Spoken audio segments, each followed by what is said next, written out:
meminta, tidak mau berdoa kepada Allah Subhanahu wa taala, kita termasuk golongan orang yang sombong. Sebuah gambaran yang menarik begitu ya. Jadi nasib kita itu adalah proyeksi dari pikiran kita. Cara kerjanya persis seperti hanya dengan laptop yang dihubungkan dengan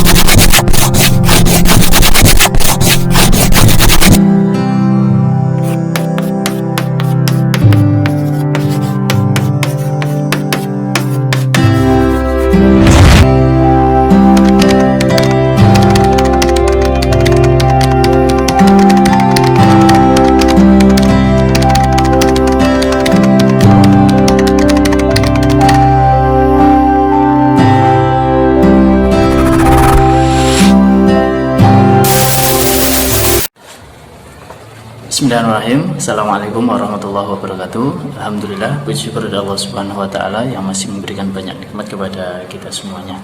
Baik, terima kasih. Pada kesempatan ini saya akan berusaha untuk sedikit berbagi dari buku yang sudah saya baca dan sedikit saya resum buku yang salah satu buku yang luar biasa, menjadi salah satu buku mega bestseller begitu, dan menjadi salah satu buku yang mendapatkan penghargaan rekor muri selama 6 tahun berturut-turut dari tahun 2016 sampai dengan tahun 2022. Bukunya apa? Bukunya adalah ini ya, Rahasia Magnet Rezeki, Menarik Rezeki Dahsyat dengan Cara Allah Subhanahu wa taala. Buku ini dikarang oleh Bapak Nasrullah itu, kemudian diterbitkan oleh Lex Media Komputindo.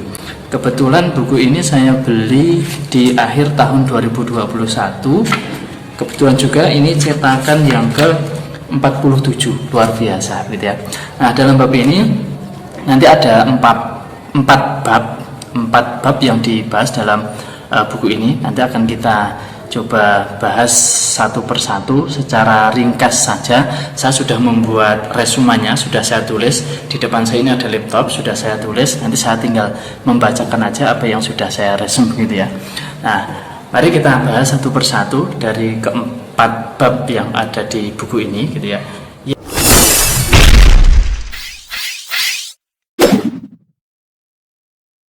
Yang pertama itu ada hidup dimuliakan dan dimanja begitu ya. Nah, untuk memulai pada bab ini saya akan mengangkat sebuah cerita gitu ya, diskusi dalam yang tertulis dalam buku ini. Ceritanya begini. Pada suatu ketika ada seorang kiai berkumpul begitu ya dengan beberapa orang. Kemudian kiai itu menanyakan kepada orang yang ada di situ, sebenarnya apa sih tujuan kita diciptakan oleh Allah Subhanahu wa taala di dunia begitu. Kemudian salah satu dari mereka menjawab, untuk beribadah ya kiai. Kemudian kiai itu menjawab, bukan itu jawabannya.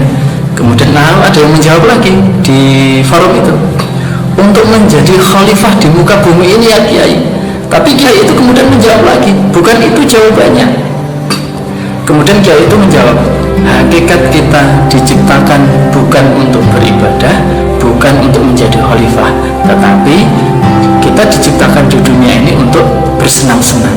Tidak ada yang lain. Sebenarnya Allah Subhanahu wa taala itu menciptakan kita manusia itu ingin dimuliakan, ingin dimanja. Allah ingin kita itu senang. Allah nggak ingin melihat kita itu susah. Allah nggak ingin melihat kita itu berat. Allah nggak ingin melihat kita itu hidup berletih-letihan, bercapek-capek. Tetapi sebaliknya, Allah ingin melihat hidup kita itu manusia yang bahagia. Nah, itu jawaban daripada kiai itu. Kalian ingat kisah Nabi Adam alaihissalam dan Siti Hawa? Nabi Adam alaihissalam dan Siti Hawa itu pada awalnya mereka hidup bahagia, mereka hidup dimanja, dimuliakan di dalam surga. Tetapi apa yang terjadi ketika Nabi Adam alaihissalam melanggar larangan dari Allah Subhanahu wa taala untuk apa? Tidak mendekati pohon kuldi. Hanya karena mendekati pohon kuldi, kemudian Allah Subhanahu wa taala mengeluarkan Nabi Adam alaihissalam dari surga. kesalahan sederhana cuma satu, yaitu melakukan dosa, melanggar larangan Allah Subhanahu wa taala. Karena dosa itu kemudian apa? Manusia menjadi sulit. Maka semakin banyak dosa yang dilakukan seseorang, maka akan semakin sulit hidupnya.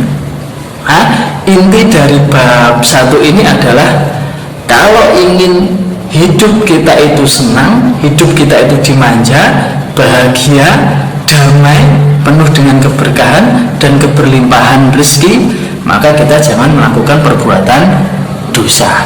Itu inti yang bab pertama. Yang kedua adalah yang menjadi rahasia pertama di dalam buku ini. Apa? Rahasia pertamanya adalah the power of positive thinking. Ada sebuah hadis yang menyatakan bahwa Allah bersama prasangka hambanya. Ketika kita berprasangka, ketika kita berpikir yang baik, berpikir yang positif, maka itulah yang akan diberikan oleh Allah Subhanahu wa taala pada kita. Setiap pikiran itu adalah doa, dan setiap doa itu dikabulkan oleh Allah Subhanahu wa taala, baik yang positif maupun yang negatif. Ini sesuai dengan firman Allah Subhanahu wa taala, mintalah kepadaku, pasti akan kukabulkan. Ini adalah bentuk janji dari Allah Subhanahu wa taala kepada kita, kepada hambanya. Bahkan jika kita sebagai manusia tidak mau meminta, tidak mau berdoa kepada Allah Subhanahu wa taala, kita termasuk golongan orang yang sombong. Dalam bab ini juga disampaikan bahwa ada sebuah gambaran yang menarik begitu ya. Jadi nasib kita itu adalah proyeksi dari pikiran kita. Cara kerjanya persis seperti hanya dengan laptop yang dihubungkan dengan proyektor. Dan proyektor itu memancarkan cahaya secara berulang-ulang dengan frekuensi tetap selama proyektornya ada aliran listrik ke dalam proyektor itu. Nah, cahaya itulah yang terlihat di layar besar. Jika layar laptop itu misalkan menampilkan sebuah gambar apel, buah apel, kemudian maka proyektor itu juga akan sama menghasilkan gambar yang sama, menampilkan buah apel juga. Begitu juga dengan pikiran kita, bahwa otak kita itu menerima lebih dari 2 juta informasi per detik dengan kecepatan yang sangat luar biasa tinggi. Dari cahaya, suara ada di sekeliling kita diserap oleh otak dengan sangat cepat, akurat, dengan sistem yang sangat canggih luar biasa. Kemudian setelah diproses dalam pikiran, otak kita memancarkan kurang lebih 60.000 energi berupa pikiran setiap harinya. Maka nasib kita itu mirip-mirip seperti layar proyektor. Apa yang ada dalam pikiran kita, gitu ya, persis akan muncul sebagai nasib kita. Hans Wilhelm itu menyebutkan bahwa apa yang ada dalam pikiran kita itu disebut sebagai primary reality, sementara dunia yang ada di hadapan kita itu sebagai secondary reality, gitu ya. Jika dalam pikiran kita itu yang ada hanya kebencian, maka semua yang terlihat di hadapan kita semua itu bernuansa kebencian. Sebaliknya, jika di dalam pikiran kita tercipta realitas primer penuh dengan cinta, maka realitas pun akan penuh dengan cinta dan kasih sayang dimanapun kita berada, begitu. Nah, lebih sederhananya adalah begini: apapun yang kita fokuskan, apapun yang terfokuskan dalam pikiran kita akan otomatis terproyeksi menjadi nasib kita. Begitu ya. Nah, kalau sudah begini, kita mau bermain-main dengan pikiran kita, gitu ya. Ini yang bab kedua, menjadi rahasia pertama. Bab ketiga yang menjadi rahasia kedua adalah the power of positive feeling. Untuk menggambarkan the power of positive feeling ini, ada salah satu bukti ilmiah yang bisa menggambarkan tentang ini. Apa? Salah satunya adalah penelitian dari Dr. Masaru Emoto dari Jepang. Ini sebuah kisah atau penelitian yang sudah luar biasa, yang sering kita dengar, gitu ya. Sebuah penelitian yang sederhana namun sangat bermakna sekali. Beliau meneliti respon air terhadap sebuah kata-kata. Segelas air yang diberikan ucapan seperti kata-kata yang positif, terima kasih, thank you, kemudian air itu dibekukan secara mendadak pada suhu minus 5 derajat Celcius. Kemudian struktur air itu difoto, hasilnya ternyata sangat luar biasa. Air itu membentuk struktur kristal yang indah. Tetapi sebaliknya, ketika air itu diberikan respon kata-kata negatif, kata-kata yang tidak baik, maka struktur air itu berubah menjadi hancur tak beraturan, begitu. Ini menggambarkan apa? Bahwa semua yang ada di alam ini itu merespon apapun yang ada dalam pikiran dan perasaan kita. Bahkan respon manusia itu akan lebih cepat lagi. Saat kita sudah mampu berpositif feeling, gitu ya, perasaan nyaman akan membimbing pikiran kita untuk berpikir jernih dan mudah memancarkan energi positif di sekeliling kita. Dan ini menjadi salah satu magnet rezeki buat kita. Bahkan tidak hanya rezeki saja, bahkan akan menarik magnet hal-hal yang baik terhadap diri kita.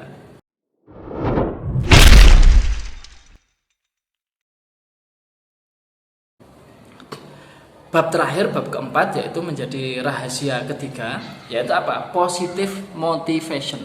Inti dari bab ini adalah bagaimana kita mampu memiliki motivasi yang baik, yang positif dalam hidup.